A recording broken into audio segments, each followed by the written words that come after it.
Yes, yes, yes. We're back at it again. It's your boy Dice, Dicey World, first show for 2024.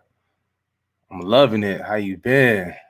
And once again, you can always check me out on Twitter at Dicey World, DICEYW0RLD, or on the gram, DICEYW0RLD.C0M. How's everybody doing? I know it's been so long, and it would be inappropriate, as I learned in the industry, when you're going for so long, don't address it, or if you have like a new change of scenery or a new staff person or somebody leaves, you never address it. You just keep it moving, man. But I would be remiss if I didn't keep it real and just let you know why I've been going for so long on this little hiatus. I think the last time I've been on here, we guys kicked it and chopped it up. It was like in October, late October, and around that time, the whole Palestine and Israel thing kicked off. And I'm not gonna lie, guys, it had your boy demoralized, kind of deflated. Um, I felt obliged to talk about something, even though my level of expertise is not politics. I am a human being. I do have eyes. I do observe. I do have an opinion. But I say, you know what? This is a sports show, pop culture. I'm not gonna talk about it, man. But in everyday life, it affected. You see the effects it had on everyday people, and just you know making the news. But that kind of died out, and I did come on I recorded the show a couple of weeks ago, maybe a month ago, where I did address the whole situation, but we had some technical difficulties, and obviously I had to scrap that show because it never aired, which may have turned out to be a blessing because, like I just said, I'm not a politician. That's not my expertise. But I don't want people to think I'm just a robot. All I think about is Jordans and basketball and dunks and touchdowns. I do have an opinion, but uh, next time maybe. But yeah, man. Today's what, March 19th, and late February. This whole month of March has been March Madness for me personally, and not forget college basketball.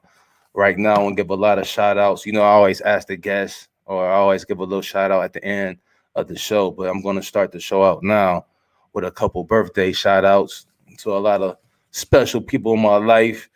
So, March 23rd, my niece Layla, she turned a big sweet 16. I love Layla so much. It just seemed like yesterday I was throwing up in the air and just ticking around everywhere. And she actually gave me my nickname that the kids, my nieces and nephews called me Tiger, Uncle Tiger. Now she's in her Zendaya supermodel, metal soprano, freedom fighter level right now. So shout out to Layla. Can't wait to see you do. Can't wait to see you do beautiful things. February 26th. Happy birthday to my big brother Mawata. I love you so much for anything, just for taking a lot of slack for me and saving my old man some embarrassment. You know what I mean? Because of you, my old man has a son that's a doctor, well accomplished, man. So proud of you for raising two boys, and you always been like a precedence and an example for me to try to chase and try to emulate, man. So shout out to my brother Mawata. March 1st, my little brother Donnie, he's on the fourth floor now. He turned the big 4-0. I'll never forget when he was born. I was like 5 or 6 years old, and I was walking to my school at the time, Harding Elementary on the west side of Detroit, I believe, off of Outer Drive, maybe. But anyway, I remember it was cold. I was going to class. I had a pack of Oreos in my pocket, in my jeans. That was my breakfast. And it was super cold, but it was nice outside, blue skies. And I just remember my head was spinning. You ever have that feeling, for all you degenerates who've been fired before? When you get fired, it feels like life hits you all at once. You just dizzy, spinning, everything like that. That's how I felt when I found out, Donnie was born. I said, wow, I got a little brother right now. I just felt this tremendous sense of responsibility. Like he was my kid, man. So I'll never forget that day. Shout out to Donnie, the big 4-0. March 2nd, my Uncle Jerry, you know what I'm saying? JT, shout out to Unc. we're damn near like peers now, man. But I love him so much because he looks at me and I think he sees his younger self, and he's always trying to keep me in the right, trying to, warn me about things to come, always giving me encouragement and examples. And we got a funny relationship. He's a big, ball buster, ball breaker, man. Always breaking my balls. He's like that uncle, like Jay-Z said. My uncle said, I never sell a million, or I never go platinum. I went platinum a million times. So we got that kind of vibe going on. March 5th, my man Most Def, 15 years old, living his Vince Carter year. Uh, just like his dad Mawata, just a fierce competitor on and off the field. He's a great athlete, young soccer player, basketball player, great scholar.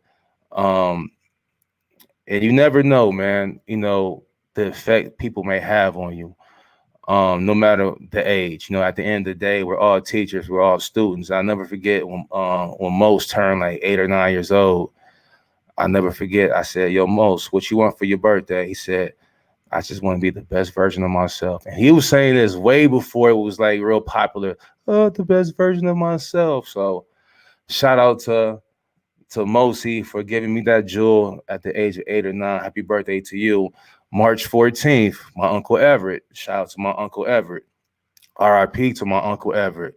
You know, one of my original hood heroes. And when I say hood heroes, not saying he was a hood dude because he was just so well versed and, just well spoken and well traveled. But he was like my original Rambo slash Arnold Schwarzenegger. Went to the Marines, not just the military, but the Marines. I remember he came home with a duffel bag full of rifles. He used to be heavy with my granddad, Grandpa Dyson, Granddad Dyson, heavy with the dogs, the Rottweilers, the Doberman Pinschers, kind of like DMX. We got pictures of him lifting up cars, just real strong dude, man. So he was definitely like my role model and just a man's man in my male figure in my life. When my dad would be, out of town, going to school and getting his education, everything. Shout out to Uncle Everett. Love you, man, forever.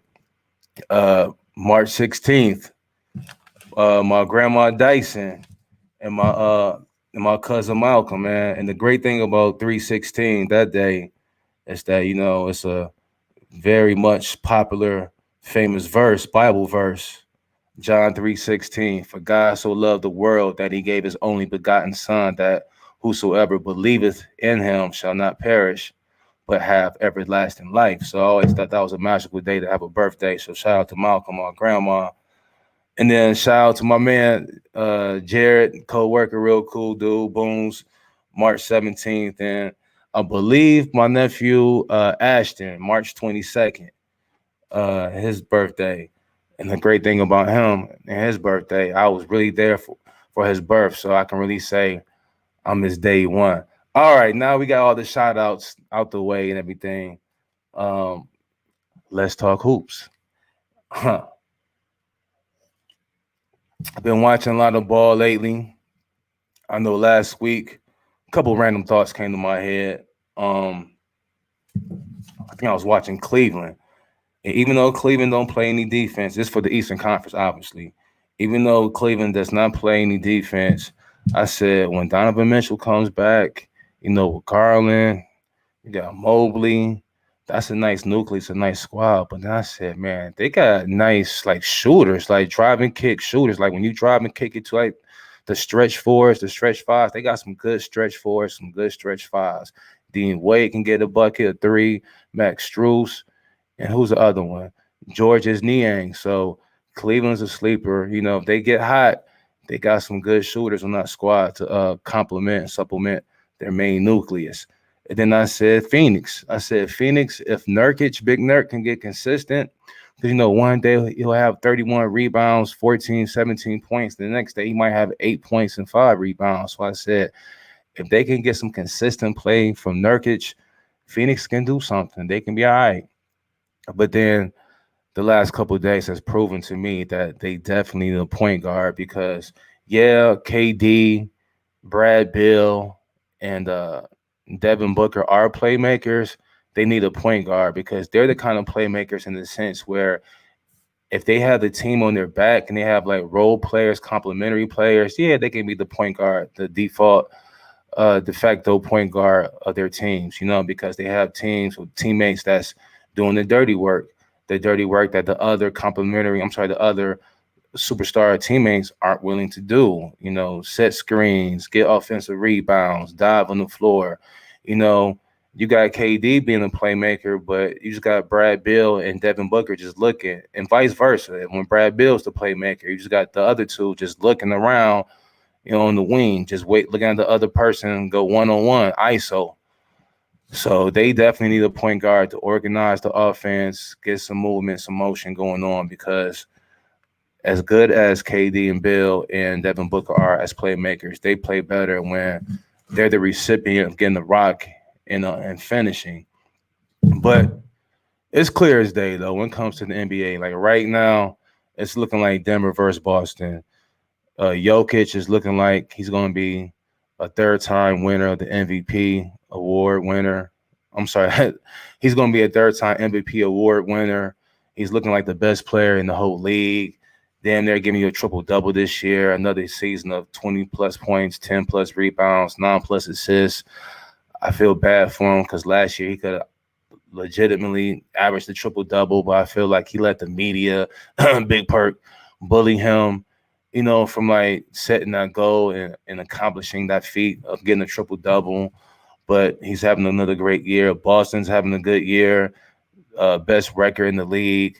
But when it comes to Tatum and Jaylen Brown, I don't know. I was never that dude who said they need to be separated. You know, I get it. Ever since Scotty and Mike set the recipe and the formula for like two outstanding wings, two or threes, small forward, shooting guard, that's been the formula for Chicago. We saw it happen for Miami with D Wade and LeBron. And that's why a lot of people like the Clippers too, because uh, Paul George and Kawhi Leonard, they represent that formula, that just dominant two-way player, 2-3.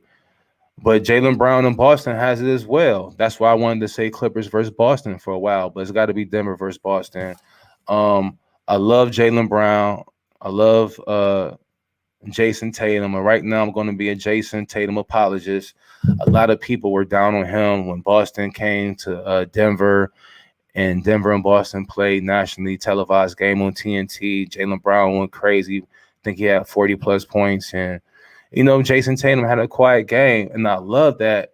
I think that spoke volumes to who he is as a player, as an individual, and his character more than anything, more than any kind of 30-point plus game. Think about it. He had a nationally televised game to show the world that he's the MVP or should be an MVP candidate, that Boston is better than Denver. But I feel like he's a team first player. He recognized that his teammate Jaylen Brown had it going on. He was hot and he fed him. You know what I'm saying? He didn't care that he was on national TV and that, his possible MVP campaign was riding on this. He sensed the moment, he wanted to win and he just fed his teammate. So that to me spoke a lot when it comes to, MVP voting. I'm not an MVP voter, but I look at that and I'm not mad at Jason Tatum. But right now, you really got to say that Denver and Boston, they have to be the favorites right now uh, to get to the NBA championship in June. Now, before we get to the NBA championship, we got to play the playoffs. And before the playoffs, we have the play-in. And now, right now, I just want to say the Western Conference play-in tournament is lit.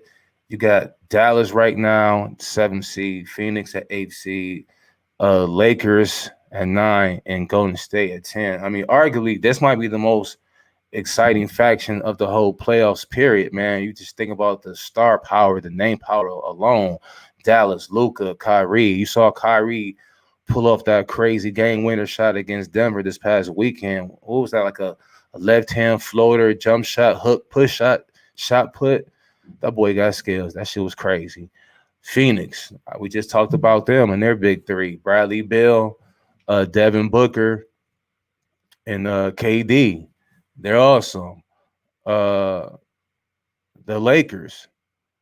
Um, LeBron James, the GOAT in a lot of people's eyes. Not to me, it's still MJ, and I got Kobe ahead of LeBron, but that doesn't, take away from the greatness of LeBron. I'm not a LeBron hater. I love LeBron, what he's doing. He arguably has the greatest career statistically. When you think about it, the career triple double. And I predicted this years ago in Atlanta. I said LeBron's gonna have the career triple double. He'll be the first to have the career triple double. 10,000 plus points, 10,000 plus rebounds, 10,000 plus assists. Boy got 40,000 points. D'Angelo Russell, he's been coming on lately. Ever since the whole trade rumors, he took his game to the next level. He's been consistent, knocking down threes, giving you double doubles with the assists. AD's been playing out his mind, looking like a possible defensive player of the year, giving you 25 and 10. Austin Reeves doing his thing, so that's going to be a the Lakers are going to be a handful to deal with in the play-in. And then the Golden State Warriors, they just won the championship 2 years ago, 2022 with Steph Curry. Arguably one of the best players of all time who revolutionized basketball in this contemporary style that we're seeing right now, and that's being played in the NBA. I argue that Steph Curry is one of like two or three players that's revolutionized the game of basketball in the last 40 years.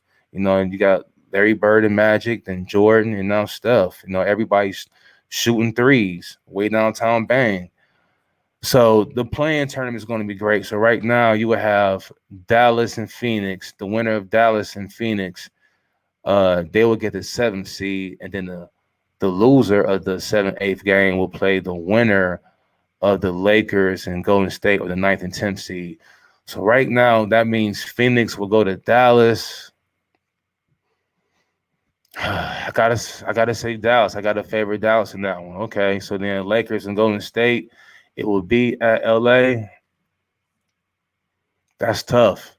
We've seen the Lakers beat Golden State a couple of years ago in the play-in tournament. I feel like anytime LeBron plays Steph Curry without Kevin Durant, and he has a healthy team, he has the advantage. But then Golden State, though, they have a new identity, young players who are playing the roles. Kuminga is a breakout player this year. He's crazy athletic. Uh, Pajemski, he's a good rookie. You got the other rookie, Trace Davis, Jackson Davis. He's playing well. I will go in that. I love the Lakers. I don't know. I think Steph, he has that on his mind, that the fact that the Lakers have handled him without KD the last couple of years. So I think he's gonna be motivated. Klay Thompson's playing better off the bench. So I'll take the Warriors against the Lakers in that one. So then you will have Dallas at 7, and then the Warriors playing Phoenix. Ooh, that would be interesting. KD versus Steph. You know what? Hey, man, give me Steph in that one. So then I guess the final standings, I would have Dallas at 7th and Golden State Warriors in the 8th seed. Wow, that's crazy. And like I just said, Steph Curry was arguably one of the transcendent players that revolutionized the game of basketball in the last 40 years. Um, I've been noticing some new trends going on. You can arguably say it started with Golden State, with with Draymond Green, because for a while he started at center, and then you see it with Bam Adebayo in Miami. But I think the next step, the next direction that the NBA is going is the point center. It's the point center, the future of the NBA. Like I said, I just named off Bam. He's highly active, hella active in Miami's offense. A lot of times the offense goes through, Jimmy Butler, but a lot of times it's going through Bam Adebayo as well. How many times we see him get the board, take the rock up the court, make a play for a teammate, dribble handoff, set a screen for a three, or go for his own offense. Draymond Green, we've seen him start the break many of times. for Golden State. But right now, though, I think you really see it with uh, Nikola Jokic. Like I said last year, he could have been the first center to average a triple double. We all know that Denver's offense is obviously going through Jokic. He's bringing the ball up the court. He's making plays half court. He's touching the ball. His usage has to be crazy high. It has to be top three in the league. He's definitely their offense. He's their quarterback. He's their point guard. Um, and then your boy Domantas Sabonis from Sacramento. He's got like 40 plus straight double doubles. I think he has 23 or 25 triple doubles. He's starting at center for Sacramento. It's a shame that he didn't make the All Star game. It's a shame that De'Aaron Fox didn't make the All Star game, but especially Sabonis. Like I said, 40 plus double doubles, 23 triple doubles. Sacramento's offense definitely goes through Domantas Sabonis. And then lastly, there's a name that a lot of people aren't too familiar with, and that's Alperen Sengun, the center from the Houston Rockets. He's hurt right now, but in the last 5 or 6 weeks, 10, 15 games, he was giving you triple doubles, and the offense was going through him. So that's my big hot take right now. I think that the NBA, that the next wave, after with so much, pick and roll, driving, kick, and so forth, I think, and especially in this era of positionless basketball, ironically, I think the point center is the next wave. So if you want to have a successful team, a winning team, you might want to start recruiting a big man that can not only stretch the floor with a three, but can handle the ball and be a playmaker as well. We're gonna wrap up the NBA right now with my man Kobe and his statue. Love his statue, the first of three statues to come. Recently, fans noticed a couple of errors. I believe they spelled Jose Calderon's name incorrectly. Calderon played for the Raptors. They had the box score etched in stone or marble or whatever uh, material they used for the statue. Granted, who knows? Don't get me lying. I'm not a statue expert. And then I believe they spelled the name decision like coach's decision is wrong. I think they spelled decision instead of an S, they had a C. I just find this, it's not a big deal in the grand scheme of things, but when you analyze and associate it with the name of Kobe Bryant, I mean, ironically, that goes against everything that Kobe represents. When you think about Kobe Bryant, you think of the pursuit of perfection, the process, being extremely thorough, all of those tenements and attributes, until Kobe. And to see his statue, just botched, for lack of better words, like that, I hope they can find somebody who can rectify the situation and revise the whole statue, if that's even possible. Again, I'm not a statue expert, but I hope they get that figured out. All right. And lastly, March Madness, tourney time, college basketball. Listen, guys, for the men's side, college basketball is not the same to me anymore. You know, a lot of people been singing this song for the last 5, 6, 7 years, but here's my little violin. I'm going to sing that tune again. I guess that, college basketball, ever since the one and done rule and cats going straight out of high school, it hasn't been the same to me. There's no storyline. There's no legacy, you know what I'm saying? There's no like, Duke, Big Three, Grant Hill, Christian Laettner, Bobby Hurley, Cat staying 3, 4 years, Alonzo Mourning, hell, even the Fat Five, we got 2 years in them before Chris Webber left. Now everybody's one and done. There's no clear cut number one pick. I mean, right now, do you know who the number one pick is right now? Probably some dude overseas. Last year we knew it was Wemby, but there's no Zion Williamson out here. There's no Shaq. There's no LeBron. It's all messed up right now. Um, I guess UConn's the best team right now. They are the defending champions and they are the odds-on favorite to win. But usually, when everybody picks somebody to do something, that thing never happens. So that person never, accomplishes that goal. So I'm gonna go against the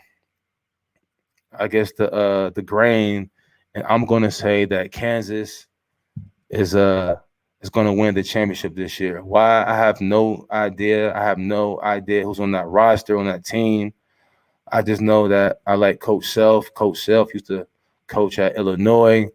My man Low P, RIP, you know what I'm saying? Rest in peace forever from the Shy. Chicago's finest, one of the best point guards I've seen in person. He loved Coach Self, so I'm riding with Coach Self. So go Kansas. But anyway, guys, that's my time right now. It's been a good show. I'm going to do my best to be more consistent. We're going to try to have the show, Dicey World, to you every Tuesday. I'm sorry, guys. We're not just gonna, have a whole show and just not address my hat right here. Those Michigan Wolverine champions. Even though I need to get my hat updated, this is the 1997 Rose Bowl when we defeated Washington State.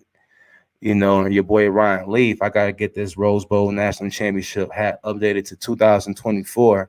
You dig? Hell to the victors. But this is my time.